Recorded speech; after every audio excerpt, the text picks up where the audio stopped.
আল্লাহর বান্দার একটু মনোযোগ দিয়ে শুনবেন।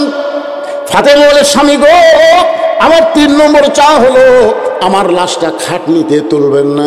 আমি ফাতেমা হিসাব করে দেখলাম 4 জন পুরুষ মানুষ খাটনি কান্দে নিবে, আমার 4 জন পুরুষ দুনিয়াতে নাই। আমার বাবা যদি দুনিয়াতে থাকতো, মরা মেয়ের লাশের খাটনি কান্দে নিবার পারতো, কিন্তু 6 মাস আগে আমার বাবা দুনিয়া থেকে বিদায় নিয়েছে। আমার হাসান হোসেন এত ছোট, মায়ের লাশের খাটনি কান্দে নিবার পারবে না। আপনি শুধু আমার দেহটা কান্দে করে নিয়ে ওই জান্নাতুল বাকির পূর্ব কোণায় সবুজ রঙের একটা বাতি জ্বলবে, ওই বাতি বরাবর কবর খনন করে আমাকে দাফন করবেন। ওগো স্বামী, আমার কবর খুঁড়তে যদি আপনার কষ্ট হয়, তাহলে আপনার একান্ত বন্ধুকে আপনি বলবেন সে যেন গোপনে ফাতেমার কবরটা খনন করে দেয়। দুনিয়ার কোনো মানুষের কাছে যেন কবরের খবর না দেয়। হযরত আলী গভীর রাত্রে কাঁদতে কাঁদতে আবু যর গিফারির জানলার কাছে ছোট বাচ্চার মতন ফুঁপাইতেছে। আবু যর গিফারি চমকে গেল, এত রাত্রে আমার জানলার পাশে কে কান্দে? দরজা করে তাকায় দেখে আসাদুল্লাহিল গালিব হযরত আলী কাঁদতেছে। আবু যর গিফারি বলে, আলী ভাই, জীবনে বহু যুদ্ধ করলাম তোমার সঙ্গে, কোনো যুদ্ধে তোমাকে পরাজিত হতে কাঁদতে দেখি নাই। আজকে কি যুদ্ধ তোমার জীবনে? আমার জানলার পাশে এমন করে কেন কাঁদতেছ? আলী বলতেছে, আবু যর, জান্নাতুল বাকির পূর্ব কোণায় সবুজ রঙের একটা বাতি জ্বলবে, ওই বাতি বরাবর একটা কবর কর। আবু যর গিফারি বলে, আলী রে, এখন পর্যন্ত দুনিয়ায় কেউ মৃত্যুবরণ করে নাই, তাহলে কার জন্য কবর খুঁড়ব? আর যদি মরে যাই, দিনের বেলাকে কবর খুঁড়লে হবে না। আলী বলতেছে, আবু যর, একজন পর্দানিশী ফাতেমা এই দুনিয়া থেকে রাতের বেলা বিদায় নেবে, এই রাতের বেলায় তাকে দাফন করতে হবে। আবু যর, আমার বিবির কবরকে আমি উঠতে পারি, তুই আমার বন্ধুরে যা যা একটু কবর কর। আবু যর গিফারি কোদাল নিয়ে ওই জান্নাতুল বাকির পূর্ব কোণায় গিয়ে দেখে সবুজ রঙের একটা বাতি জ্বলতেছে, যেই বাতির কোনো তার নাই, যেই বাতির কোনো সুইচ নাই, বিনা তারে বিনা সুইচে আমার আল্লাহ অটোমেটিক জ্বলায়া দিছে। লিল্লাহে তাকবীর। কি মনে করতেছেন মুসলমান? আপনার কবরে কোনো দরজা নাই, জানলা নাই, কবরে কোনো বালিশ নাই, কোনো কিছু নাই। আপনার কবর অন্ধকার থাকবে না। ইমানের আলো, আমলের আলো দিয়ে কবর নুরান্বিত হবে। জোরে কোন কথা ঠিক কিনা? এই মেয়েতে গরিব ছিলাম বলে তুমি কিছুই চাইলা না, মরার পরে তুমি কি চাইবা ফাতেমা? আপনারা বলেন তো, হযরত আলী ধনী ছিল না গরিব ছিল? কত গরিব, কত গরিব! অনেক ধনী ধনী যুবকেরা ফাতেমাকে বিয়ে করার জন্য লাইন দিল। নবী বললেন, আল্লাহ, কত ধনী আমার ফাতেমার বিয়ে করতে চায়। ফাতেমার বয়স যে 18 পার হয়ে গেল। আল্লাহ গো, ফাতেমার বিয়ে কার সঙ্গে হবে? আল্লাহ বলে, হাবিব, আপনার দরদি বিবি খাদিজা মরে যাওয়ার সময় ফাতেমার হাতে আপনাকে তুলে দিয়ে গেছে।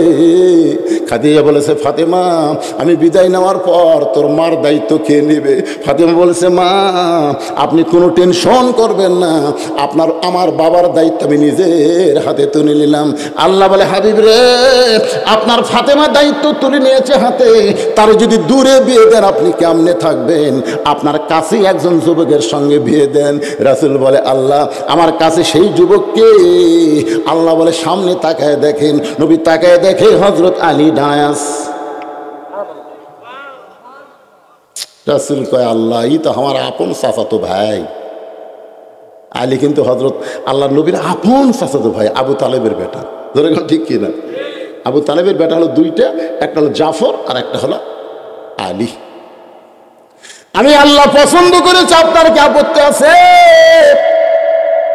নবী কান্দের বলে, আল্লাহ, এর মতন গরিব দুনিয়াতে কেউ নাই, ক্ষুধা লাগলে আমার কাছে দাঁড়ায়, খাবার দিলে খায়, না দিলে সারা রাত না খেয়ে ঘুমায়। আল্লাহ বলে, হাবিব, আমি নিজেই আলীর সঙ্গে ফাতেমাকে পছন্দ করলাম, এখন বলেন তার আপত্তি করে কোনো লাভ আছে? নবী ডাকতে বলে, আলী রে, তোর কপাল খুলে গেছে, আমার কলিজার টুকরা ফাতেমার সঙ্গে তোমার বিয়ে হবে। আলী নবীর সামনে খালি বুড়ো আঙ্গুল মাটির মধ্যে দিয়া মুস্কি মুস্কি হাসে। রাসূল বলে, আলী রে, বিয়ার পরে যে দায়িত্ব তুমি কি পালন করতে পারবা? আমার আল্লাহ নবী আছে, কোনো টেনশন নেই। আমার আল্লাহর নবী আছে, কোনো টেনশন নেই। ঠিক আছে, মহরণা দাও। আলী বলতেছে হুজুর আমার কি আছে মহারণা দেওয়ার মতন? রাসূল বললেন তোমার মাথার হেলমেট বিক্রি করো। হযরত আলী মাথার হেলমেট নিয়ে যখন বাজারে যাচ্ছেন, পিছন দিক থেকে ওসমান গনি ডাকে আর বলে, আলী, ও আলী তুমি কোথায় যাও? আলী বলতেছে, ওসমান ভাই আমার ভাগ্য খুলে গেছে, নবীর কলিজার টুকরা ফাতেমার সঙ্গে আমার বিয়ে হবে। তাহলে হেলমেট নিয়ে কোথায় যাও? বলে বাজারে বিক্রি করে মোহন আদায় করবো। ওসমান গনি বলে কত দাম নিবে? আলী বলতেছে আপনার কাছে দাম চাইলেই ঠকা হবে, আপনি দেন। ওসমান গনি এক থলিয়া টাকা দিছে। হেলমেট আলী ওসমানের হাতে দিয়ে যখন যাবার চাই, ওসমান কান্দের বলে, আলী কত দাম দিলাম, একটা বার কি তুমি গুনাহ দেখবা না? আলী কান্দের, ওসমান ভাই এক মুসলমান আর এক মুসলমানকে কোনোদিন সন্দেহ করে না। ওসমান কয়, আলীর একটা বার গুনে দেখো। হযরত আলী গুনে দেখে 480 দিরহাম। আলী কান্দের, ওসমান একটা মাথার হেলমেটের দাম কি কোনোদিন এত হয়? ওসমান বলে, আলী রে তোমার মাথার হেলমেট দুনিয়া বিক্রি করলেও কেউ কিনতে পারবে না। এখন তোমার হেলমেট তোমারই দিয়া দিলাম, আসাদুল্লাহ গালিবের হেলমেট দুনিয়ার কে মাথায় দিবে? আলী কান্দার, ওসমান এই বিপদের দিনে এত বড় উপকার করলেন। ওসমান বলে, আলী কেবলমাত্র জান্নাতের আশায় তোমার মতন দরিদ্রের সঙ্গে নবী তার কলিজার টুকরা দিবে, আমি একটু সাহায্য করে আল্লাহ যদি আমারে জান্নাত দেয়। আলী কান্দার বলে, ফাতেমা দুনিয়ার জীবনে গরিব ছিলাম বলে কিছুই দিবার পারলাম না, মরে যাওয়ার পরে তুমি কি চাইবা ফাতেমা? ফাতেমা বলে, স্বামী গো আমার 1 নম্বর চাওয়া হলো রাতের অন্ধকারে আমার মৃত্যু হবে, রাতের অন্ধকারই আমাকে দাফন করা লাগবে। আমি রাতের অন্ধকারে মৃত্যুবরণ করব, দিনের আলোতে দাফন করবেন চলবে না। আমার কবরের খবর যদি দুনিয়ার কোনো মানুষ জানতে পারে, ফাতেমার পর্দার খেলাফ হয়ে যাবে। আলী আমার 2 নম্বর চাওয়া হলো আমার কোনো জানাজার ব্যবস্থা করবেন না। আলী বলে, ফাতেমা তুমি নবীর কলিজার টুকরা, তোমার জানাজার ব্যবস্থা কেন করব না? হাজার হাজার মানুষ দোয়া করবে, তুমি কি দোয়া চাও না? ফাতেমা বলে, স্বামী গো লক্ষ লক্ষ মানুষ যদি বলে ফাতেমা ভালো, আর আপনি যদি বলেন ভালো না, ওই লক্ষ লক্ষ মানুষের দোয়া দিয়ে ফাতেমার 1 তিল পরিমাণ লাভ হবে না। আর দুনিয়ার তামাম মানুষ যদি বলে ফাতেমা খারাপ, আর আপনি যদি বলেন আমার বউ ফাতেমা ভালো, স্বামীর সার্টিফিকেটে ফাতেমার 8টা জান্নাতের দরজা আল্লাহ খুলে দিল। এখন আপনারা বলেন বউ ভালো হওয়া লাগবে কার কাছে? এ জোরে কর না, কার কাছে? ও তো হামাকের গুলা ল বলটা কি কয়, খালি তুমি আমার দেখবার পারো না, তুমি গোটা পাড়া খুঁজে দেখো আমার বিরুদ্ধে কেউ নেই। মায়েরা রে, যদি পর্দার অন্তরে থাকেন তাহলে শোনেন, আল্লাহ রাসূল বলেছেন আল্লাহর পরে কোন নারীকে যদি কাউকে সেজদা দেওয়ার হুকুম থাকতো, তাহলে প্রত্যেকটা নারীকে বলা হতো তোমার স্বামীর পায়ে সেজদা করো। এই কথার দ্বারা রাসূল বুঝাইলেন আল্লাহ ছাড়া কাউকে সেজদা দেওয়া যাবে না, কিন্তু আল্লাহর পরই মেয়ে মানুষের কাছে সবচাইতে দামি ওই মহান ব্যক্তি হলো তার স্বামী। জোরে কোন ঠিক কিনা? আপনারা স্বামীর জাত না তো জোরে কন্ডে পারে। হাসিনা স্বামীর নাম আসলো ওয়াজেদ মিয়া, আর বাড়ি আবার আমাকে বগুড়া পার হলি পীরগঞ্জে, বুঝলেন? হায় হায়, একদিন এই জাফরুলের কাছে, গণস্বাস্থ্যের জাফরুলের কাছে ওয়াজেদ মিয়া চাকরির জন্য গেছে। ওয়াজেদ মিয়া বলতেছে, ভাই আমাকে একটা চাকরি দাও। তো জাফরুল বলতেছে, তোমার বউ হলো প্রধানমন্ত্রী, আর তুমি চাকরি খোঁজো। ওয়াজেদ মিয়া যা কান দিছে ভাই, জাফরুল থামার পারে না, ভাই কান্দার কারণ হলো হাসিনা একটা মাল রে। ওই যেদিন থেকে প্রধানমন্ত্রী আছে সেদিন থেকে আমার কোনো শান্তি নাই। মেয়ে মানুষ যখন নেত্রী হবে, মরদ মানুষ বিপদে পড়ে কানবে। যখন কথা কন না, এই জন্য আল্লাহ কোরআনে বলেছেন আর রিজালু কাওয়ামুনা আলান নিসা, পুরুষেরা নারীদের নিচে থাকবি না উপরে থাকবি? নিচে।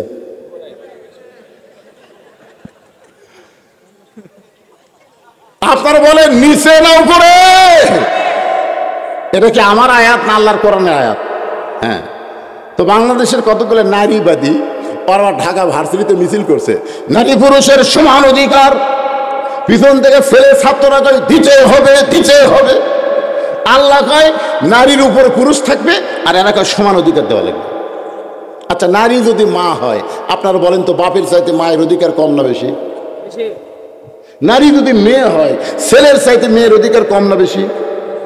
আপনার বোঝেন না, ছেলের চাইতে মেয়ের অধিকার বেশি, বাপের চাইতে মায়ের অধিকার বেশি।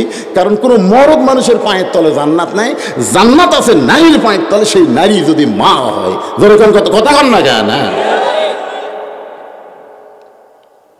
তো এখন তাসিমা নাসরিন নির্বাচিত কলমের নারী পুরুষের সমান অধিকার চায়। আমি বুঝানোর জন্য বলতেছি, আল্লাহ কিন্তু কতক জায়গাত মেয়েদেরকে দাম বেশি দিছে, কিন্তু এক জায়গাত খালি বইয়ের নিচে স্বামীর তলে বউ থসে, এটা এরকে পছন্দ না। এই বউগুলো স্বামীর উপরে থাকবি। এখন উপরে থাকলে কি হবে? একটা দৃষ্টান্ত দেই। পদ্মার চরে জ্বালানি অস্থায়ী চাটাইয়ের ঘর বানাচ্ছে, মাছ ধরে বিক্রি করে।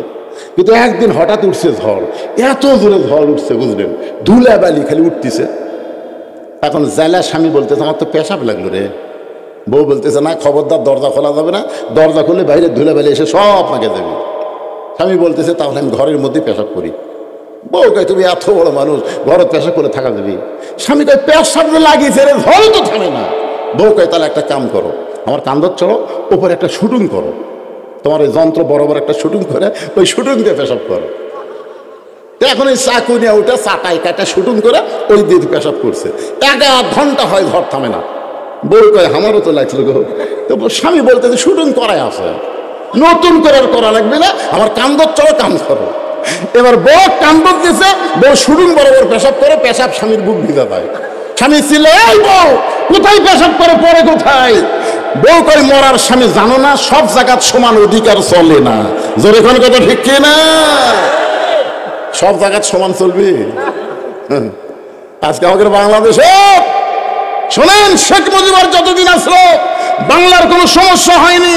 শহীদ প্রেসিডেন্ট জিয়াউর রহমান যতদিন ছিল আমাদের কোনো চিন্তা হয়নি।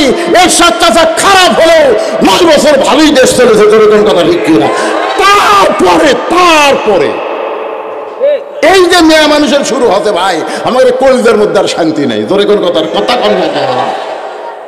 এই জন্য রাসূল বলেছেন হালাকাতির রাজুলু হিনা আতা আতির নেশা, পুরুষ জাতি তখনই ধ্বংস হবে যখন নারীদেরকে প্রধানমন্ত্রী বানাবে। এখন আমরা আগামীতে আর মেয়ে মানুষ দেখবো? মেয়ে দিন দেখা শেষ, মরদ মানুষের বাংলাদেশ। যেরকম কথা দেখতে না, পুরুষকে শাসন ক্ষমতায় দেখতে চাই, 2 হাত তো আল্লাহকে দেখান।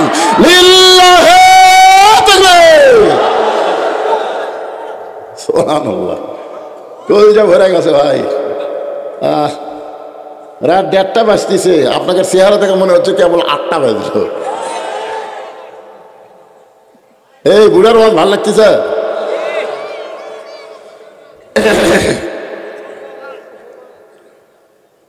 আল্লাহর বান্দার একটু মনোযোগ দিয়ে শুনবেন। ফাতেমা বলে স্বামী গো, আমার 3 নম্বর চা হলো আমার লাশটা খাটনিতে তুলবেন না। আমি ফাতেমা হিসাব করে দেখলাম 4 জন পুরুষ মানুষ খাটনি কান্দে নেবে, আমার 4 জন পুরুষ দুনিয়াতে নাই। আমার বাবা যদি দুনিয়াতে থাকতো মরা মেয়ের লাশের খাটনি কান্দে নেবার পারতো, কিন্তু 6 মাস আগে আমার বাবা দুনিয়া থেকে বিদায় নিয়েছে।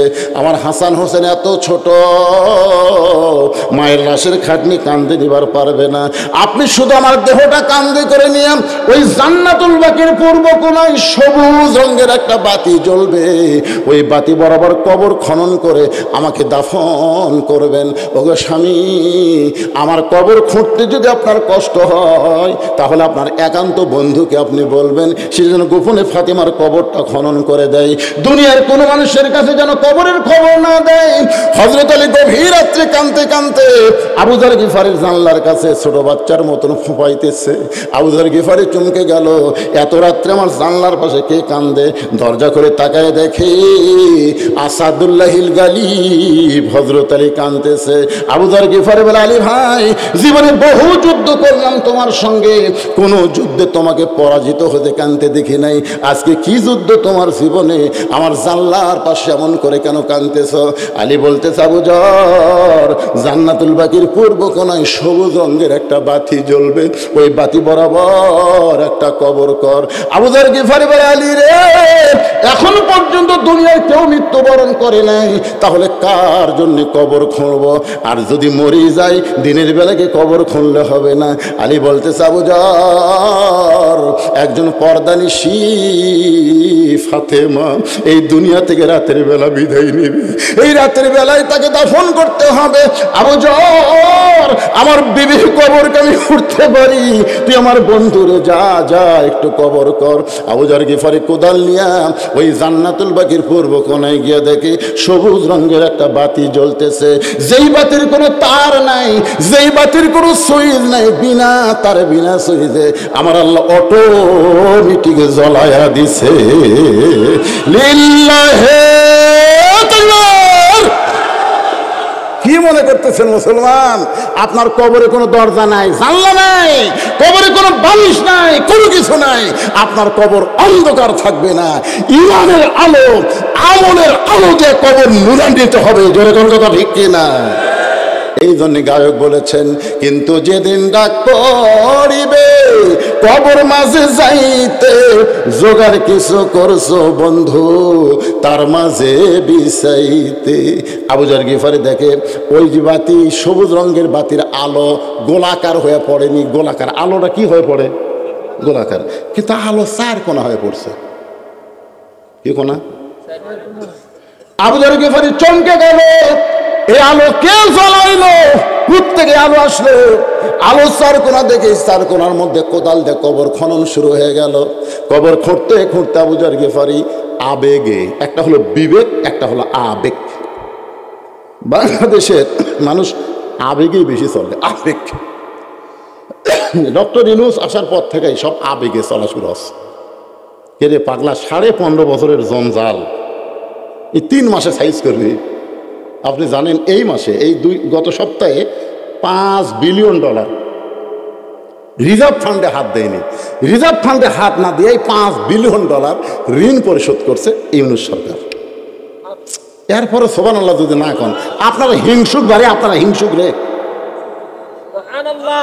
এখানে হাসিনা এক সাংবাদিক করছিল যে আপনি যে বিপদে ওরা ভারতে লুকে আছেন, এই বিপদে কোন দোয়া পড়তেছেন? হাসিনা কান দিয়েছে ভাই,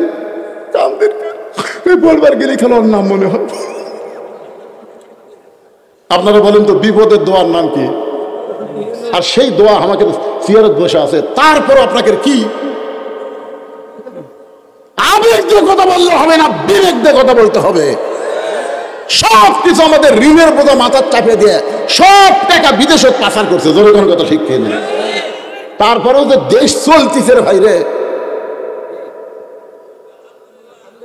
এই সাইডে কয় না কেবা ঘুম ধরেছে, ঘুম ধরেছে বাবা।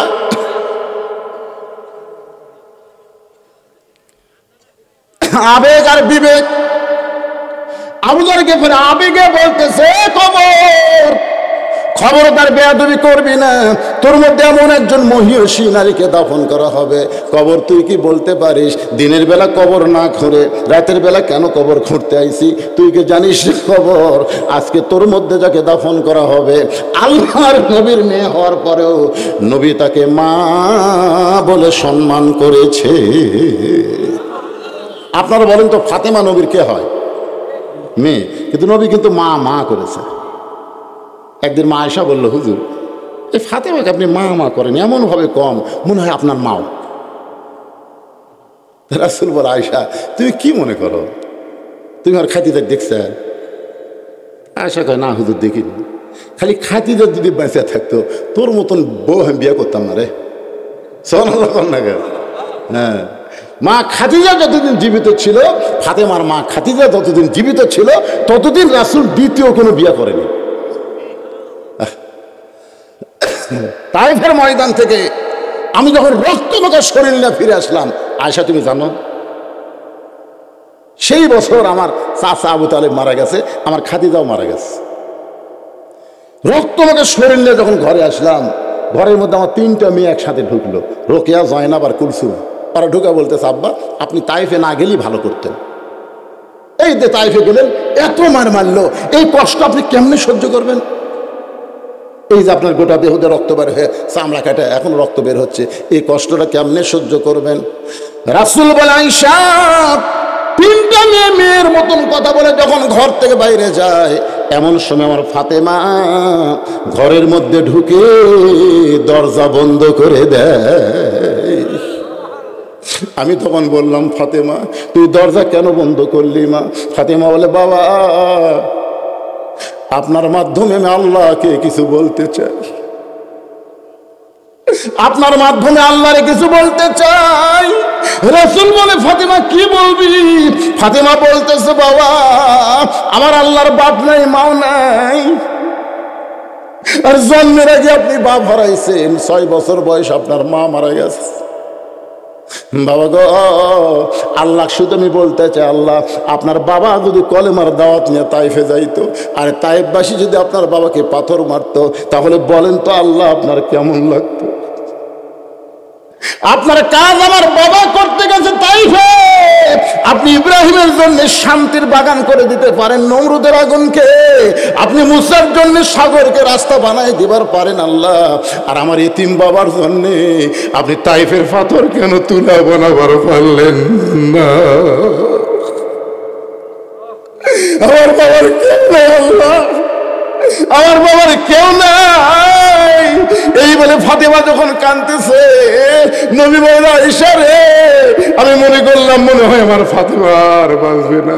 কিছুক্ষণ পর দরজা খুলে উনানে পানি গরম করতেছে, জয়তুনের তেল গরম করতেছে, জয়তুনের তেল পানি গরম করে আবার ঘরের মধ্যে ঢুকে যখন দরজা বন্ধ করে দেয়, আমি বললাম, ফাতেমা আবার কি বলবি আল্লাহকে?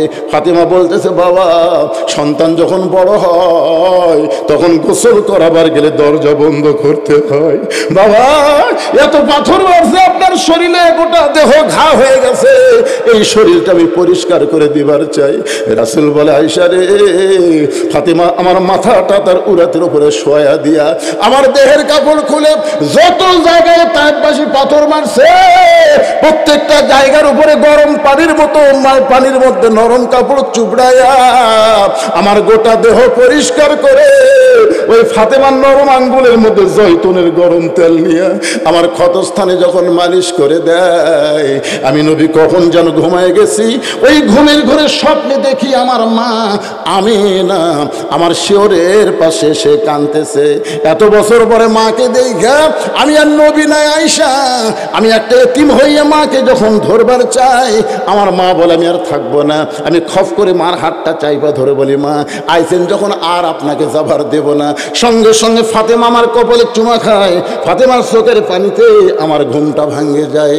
ফাতেমা বলে, বাবা আপনি মনে হয় স্বপ্ন দেখছেন, বাবা আপনি স্বপ্নে মা মা বলে আমার হাতটা চাইবা ধরছেন। এই দেখেন বাবা, আপনি মা মা বলে আমার হাতটা চাইবা ধরছেন, আপনি তো এখনো পর্যন্ত হাতটা ছাড়েন না। সঙ্গে সঙ্গে নবী বলেন, ফাতেমা মা মা বলে যদি তোর হাতটা চাইবা ধরি তাহলে শুনে নে মা, আজ থেকে তুই শুধু আমার মেয়ে না, তুই হইলে আমার দরদের মা ফাতেমা। আবু জার গিফারি বলে, কবর খবরদার বেয়াদবি করবি না, তোর মধ্যে এমন একজন মহিয়সী নারীকে রাখা হবে যার পেটের 2টা সন্তানকে আল্লাহ জান্নাতি যুবকদের সর্দার ঘোষণা করেছে। সাইদুস শাবাবে আহলুল জান্নাহ হাসান হোসাইন রাদিয়াল্লাহু তাআলা আনহুমা। এই যুবকেরে মেসি নেইমারের পাগলা হচ্ছে, মেসি হাসরের ময়দানে আল্লাহ বলবে, এই মেসি আর নেইমার তোরা কোন ধর্মের? তো আল্লাহ আমরা খ্রিস্টান ধর্মের। আমি আল্লাহ কোরআনে বলেছি, অমাইয়াবতাগি গয়রাল ইসলাম দীনান ফালা ইউকবালা মিনহু, ইসলাম ছাড়া জান্নাতের দিকে কেউ যাবার পারবে না, জান্নাত। তখন মেসি নেইমার বলবে, আল্লাহ আমরা 2 জনে যাবো। তা আল্লাহ কয়, কে যাবে?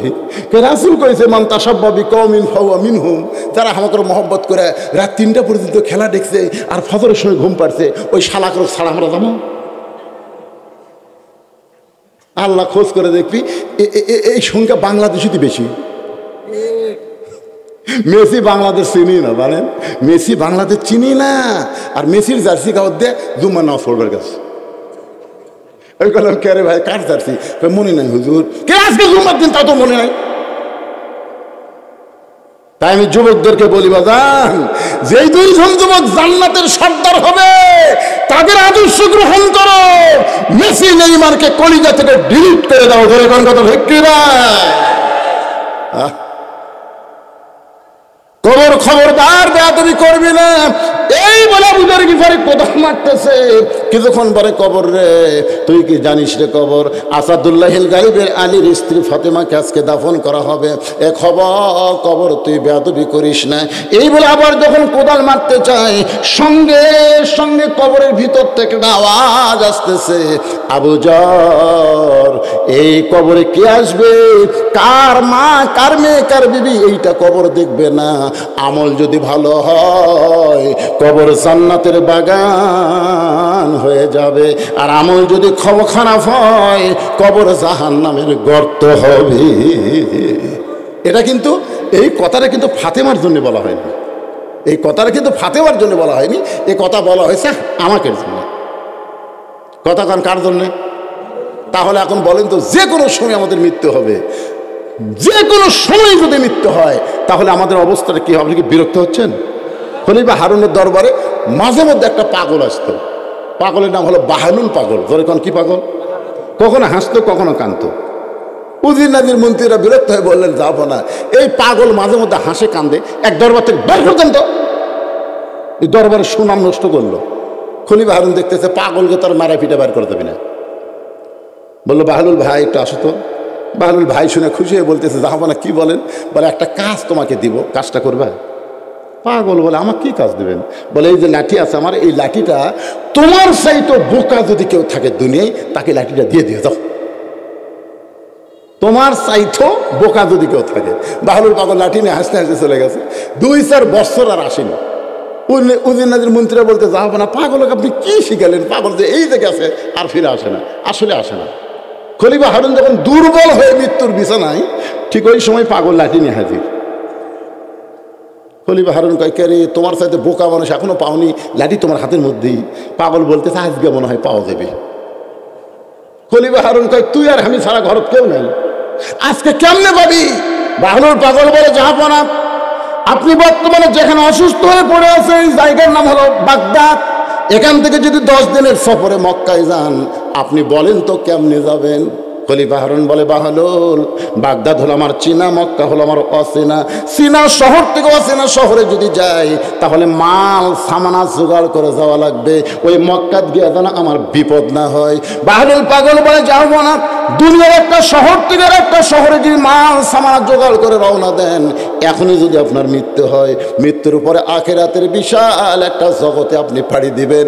ওই জগতের জন্য আপনি কতটুকু মাল সামানা জোগাড় করেছে? খলিফা হারুন বলে, বাহালুল রে, আমি তো কবরের জন্য আখিরাতের জন্য কিছুই জোগাড় করিনি। বাহালুল পাগল বলে, তাহলে আপনি লাঠি আপনি নেন, আপনি লাঠি আপনি নেন। এই দুনিয়াতে আসার পরে মৃত্যুর কথা স্মরণ করে যারা কবরের পাথর জোগাড় করে না, তার হলো সবচাইতে বড় বোকা। যে কোনো সময় মরা লাগবে, এরপরে কবরের পাথর যারা জোগাড় করেন, আপনার বলেন তারা চালাক না বোকা? তা আপনারা কারা কারা বোকা হাত তোলেন তো দেখি, কারা কারা চালাক একটু হাত তোলে, আল্লাহ দেখান তো দেখি।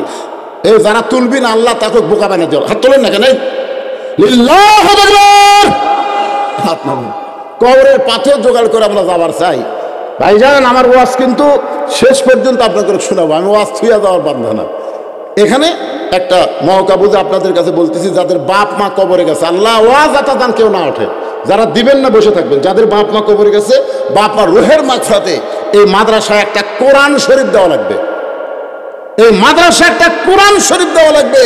কোরআন শরীফ মানে বাজার থেকে কোরআন কিনে এনে দেওয়া লাগবে না, আপনি 500 টাকা দিবেন, এই মাদ্রাসা একটা কোরআন দানের সওয়াব আল্লাহ আপনার বাপ মার কবরে দিয়ে দিবে। কেউ না আল্লাহর বান্দা পারেন বাপ মাকে ভালোবেসে, বাপ মা রুহের মাগফিরাতে সবচাইতে বড় দান নবীর মাদ্রাসা একটা কোরআন, একটা কোরআন শরীফ বাবদ 500 টাকা। এই তিনটে কে উঠলো, এই তিনটে কে উঠলো? আপনারা কিছুই বলেন না কেন? আর ওই দিকে যাবে কেন? কেজির দিকে আসুক না। আপনারা কি মাদ্রাসার পক্ষে না বিপক্ষে? ওয়াজ শুনবেন আর মাদ্রাসার জন্য কোরআন শরীফ চাচ্ছি, না দেন না দেন, উঠতে দেবেন না। এই উঠিস কেন? হুজুর তো এতক্ষণ ওয়াজ করলো, তখন তো উঠিস নি। এই দেখছেন এক পাগলা, এ পাগলা কে রে? কি নাম বাবা?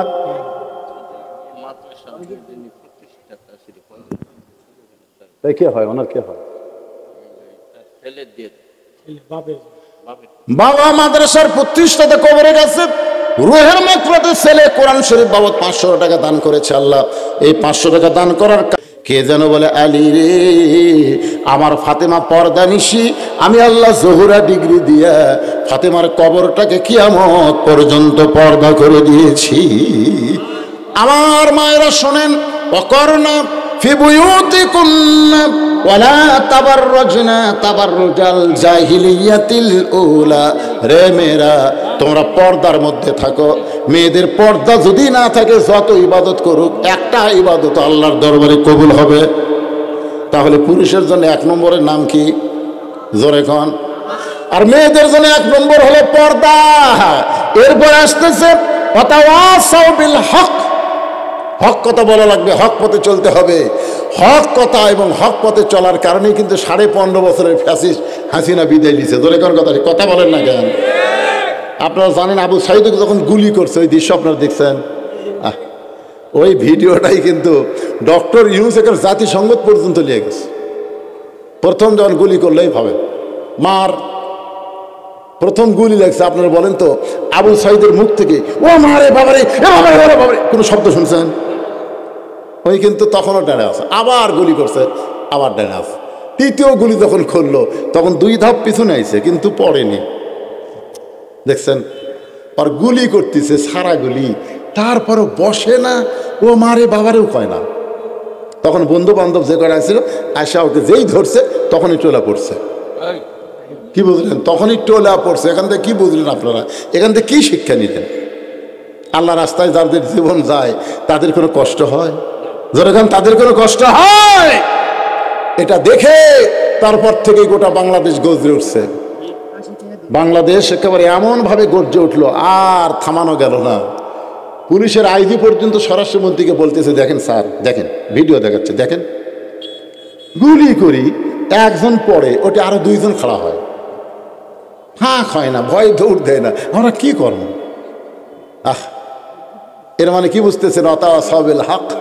হকের প্রতি যখন মানুষ দাঁড়িয়ে যাবে, ইমানের দাবি যদি কোরবানি হয়, সেই দাবি ঘরে বসে থাকা নয়। আজিজুল হক নাম শুনছেন? আজিজুল হক শুনছেন? শাইখুল হাদিস আজিজুল হক নাম শোনেননি? রহমতুল্লাহ আলাইহি। ওনার ছেলের নাম হচ্ছে মামুনুল হক। এ হকটা জোরে করবেন না, মামুনুল হক। ওয়াতাওয়াসাউ বিল হক কুল জাল হক ওয়া যাহাকাল বাতিল। খালি এক মামুনুল হক যে হারে সাইজ করতেছে ভারতকালী। গতকালের ভাষণ ভারত শুনে বুঝলেন মুদি ডায়রিয়া হচ্ছে। মালওয়ানের বাচ্চা, ভগবান লিয়ে আল্লাহর কাছে খাড়া হব। ব্রাহ্মণবাড়িয়া বর্ডার খুলে দেবে চাইছিল, কিন্তু পুলিশ এটা নিষেধ করছে। এরা খালি সাইজ হয়ে আছে, আয় ঢোক আল্লাহ, পেশাব করে পানি নিয়ে তো নামাজ পড়িস না, এমন আর দেবো ডায়রিয়া হবে। তোর কথাটি আপনারা বলেন তো, মামুনুল হক জেলখানা যাওয়ার আগে যেরকম কথা বলতো, জেলখানা থেকে আসার পরে কি লরম আসা না? তার মানে কি বুঝতেছেন? ওয়াতাওয়াসাউ বিল হক। হকের কথা বলতে হবে, হকের পথে চলতে হবে। সামনে বাতিলের বেড়া আসবে, প্রাচীর আসবে, হকের শক্তি নিয়ে প্রাচীর টপকে বাতিলের মোকাবেলা করা লাগবে। ওয়াতাওয়াসাউ বিস সবর, ধৈর্য ধরা লাগবে বাজান। কোনোদিনও মা হয়নি, কেবল এবার মা হবে। আপনি বলেন তো, মা হওয়ার ঠেলা আছে না নাই? যেরকম আছে না নাই? এবারে কেবল মা হচ্ছে। প্রসব বেদনা যখন শুরু হচ্ছে, বুঝলেন, মরে নামো, বিষ খামো, গলার ধৈর্য, এই কষ্ট সহ্য করা যাবে না। দাদি নেনি দৌড়ে এসে গায়ে ওয়াতাওয়াসাউ বিস সবর, ধৈর্য ধর, ধৈর্য ধর। তোর পায়ের তলে সন্তানের বেশ, তোরে এইরকম যদি চিল্লাচিল্লি করিস, তোর সন্তানের মা হওয়ার পারবো? ধাক্কা ঘরের মধ্যে নিয়ে গেছে, লিয়াদের বিছানা শুয়ে থুয়ে, লরম কাপড় ঠান্ডা পানির মধ্যে চুবড়ায় কপাল দিয়া কয় ধৈর্য ধর, অতাওয়া সব সবর, মা হবি মায়ের পায়ের তলে সন্তানের জান্নাত হবে, ধৈর্য ধর।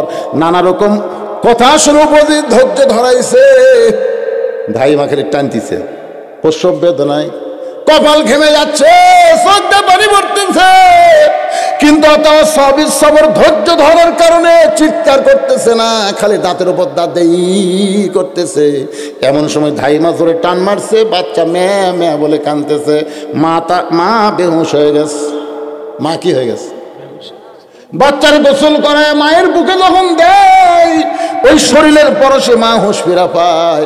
মা বাচ্চাকে কাছে যখন চুমা খাবার চায়, দাদি নানি বলতেছে লাত্তি মার লাত্তি মার, ওই জন্য গলার দড়ি দেবার চাইলি, আর জন্য বিষ খাবার চাইলি, একে আবার আদর করতেছিস কেন?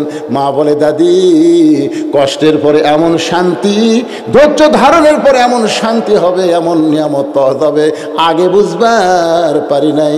আমরা 16.5 বছর রক্ত দিয়েছি, জেলখানায় গিয়েছি, রিমান্ডে নিয়েছে, 2000-এর বেশি ছেলে আমাদের জীবন দিয়েছে, ছাত্র জনতা জীবন দিয়েছে, 20,000-এর বেশি ছাত্র জনতা পঙ্গু হয়ে হাসপাতালে আছে। এত কিছু করার পরে আমরা ধৈর্য ধারণ করার কারণে আল্লাহ তাআলা আমাদেরকে এমন একটা সুন্দর পরিবেশ দিল, আমার মনে হয় আগামীতে কোরআন দিয়ে আমাদের বাংলাদেশ চলবে। ধৈর্য ধরার দরকার আছে না নাই? আল্লাহ তাআলা সূরা আসরের 4টি বিষয় শর্টকাটে যা বলছে, আমাদের সবাইকে আমল করার তৌফিক দান করুক। সকলে বলে আমিন। আস্তাগফিরুল্লাহাল্লাযী লা ইলাহা ইল্লা হুয়াল হাইয়ুল কাইয়্যুম ওয়া আতুবু ইলাইহি। আল্লাহুম্মা সাল্লি আলা মুহাম্মাদ, আল্লাহুম্মা বারিক আলা মুহাম্মাদ। এই মাইকটা একটু দেন সভাপতি সাহেব। তাবারাকতা ইয়া যাল জালালি ওয়াল ইকরাম। মাবুদ, যুগ যুগ আলেমে দ্বীন সভাপতিকে নিয়া আজকের মাহফিলের শুরু থেকে শেষ পর্যন্ত আলোচনা, আখেরি মোনাজাতে রহমতের দরজায় ফকির হয়ে দোকানা হাত তুলেছি। আল্লাহ মেহেরবানি করে আজকের মাহফিল আমাদের সকলের হেদায়েতের জন্য, নাজাতের জন্য, জান্নাতের জন্য কবুল করে নাও। এই মাহফিলের শুরু থেকে শেষ পর্যন্ত যত আলোচনা হয়েছে আল্লাহ, এর মধ্যে যদি ত্রুটি হয়, ভুল হয়, মাফ করে দাও। এর যা হাদিয়া মঞ্জুর করো সোনার মদিনায়, নবী পাকের রওজা মুবারকে আল্লাহ কবুল করে নাও। तमाम अंबिया किराम, असहाबी किराम, ताबिन किराम, तबा ताबिन किराम, औलिया किराम, पीर माशाक बुजुर्गान किराम, तमाम पृथिवीर माटिर निचे যত মুমিন মুমিনাত আছে আল্লাহ, সকলের আরওয়াহ পরে হাদিয়া কবুল করো। আমরা যারা হাত তুলেছি আল্লাহ, আমাদের জনম দুঃখনী মা যাদের কবরে চলে গেছে আল্লাহ, ছোট্ট একটা শব্দ হলো মা, এই নামের মধ্যে যে কি মধু, যাদের মা নাই তারাই বুঝতেছে। এই দরদের মা যাদের কবর গেছে আল্লাহ, মেহেরবানি করে মায়ের কবরকে জান্নাতের টুকরা বানিয়ে দাও আল্লাহ। বাবার বাড়ি ঘর সবই আছে আল্লাহ, এই দরদের বাবা যাদের কবরে গেছে আল্লাহ, বাবার কবরকে জান্নাতের টুকরা বানিয়ে দাও। আমাদের দাদা দাদি, নানা নানা, আত্মীয় স্বজন, শ্বশুর শাশুড়ি যারা কবরে চলে গেছে আল্লাহ, কবরবাসীদের মাফ করে দাও। আজকের মাহফিলের সম্মানিত সভাপতি সাহেবের স্ত্রী অসুস্থ, আমাদের সকলের কাছে দোয়া চেয়েছে, আমরা দোয়া করি আল্লাহ মাকে পুরোপুরি সুস্থতা দান করে দাও আল্লাহ। আল্লাহ আমরাও যারা অসুস্থ অবস্থায় হাত তুলেছি আল্লাহ, আমাদের সবাইকে সুস্থতার নিয়ামত দান করে দাও। কিয়ামত পর্যন্ত এই মাদ্রাসাকে আল্লাহ তুমি কবুল করে নাও। এই মাদ্রাসাকে অত্র এলাকার দিনের মার্কাত হিসেবে আল্লাহ তুমি কবুল করো আল্লাহ। মাদ্রাসার ম্যানেজিং কমিটির সভাপতি, সহসভাপতি, সেক্রেটারি, ক্যাশিয়ার, সদস্য, মাদ্রাসার দাতা যারা দান করে সকলকে আল্লাহ তুমি কবুল করো। আজকের মাহফিলের সম্মানিত সভাপতি, সহসভাপতি, প্রধান অতিথি, বিশেষ অতিথির আল্লাহ তুমি কবুল করো। মাদ্রাসার মহতামি, মাদ্রাসার তালবে ইলম আল্লাহ, যাদের মাথায় পাগড়ি দেওয়া হলো, সমস্ত শিক্ষকদেরকে, ছাত্রদেরকে আল্লাহ তুমি কবুল করো। আমার মায়েরা যদি পর্দার অন্তরালে বসে আলোচনা শুনে থাকে আল্লাহ, আমরা দোয়া করি মা বোনদেরকে পর্দা নিশা, আবেদা, সালিহা মা ফাতেমার চরিত্র দান করে দাও আল্লাহ গোটা বিশ্বের মুসলমানকে হেফাজত করো আল্লাহ, খাস করে ফিলিস্তিন মুসলমানকে আল্লাহ তুমি হেফাজত করো আল্লাহ। বাইতুল মুকাদ্দাস তোমার ঘর, মুসলমানকে ফিরিয়ে দাও আল্লাহ। পৃথিবীর মানচিত্র থেকে ইহুদিকে আল্লাহ তুমি ধ্বংস করে দাও আল্লাহ। আল্লাহ আমাদের তিন দিকে ভারত যদি দেশের জন্য ষড়যন্ত্র করে, সমস্ত ষড়যন্ত্রকে তুমি নস্যাৎ করে দাও আল্লাহ। আল্লাহ আমাদের ইমানের মধ্যে তারাক্কি দাও, আমাদের ইমানকে বলবৎ করে দাও। কেবলমাত্র আল্লাহর প্রতি তাওয়াক্কুল রেখে, ভরসা রেখে আমরা যেন বাতিলের বিরুদ্ধে লড়াই করে নিজের জীবন দিয়ে শাহাদতের মর্যাদা অর্জন করতে পারি আল্লাহ, সে তৌফিক আমাদেরকে দান করে দাও আল্লাহ।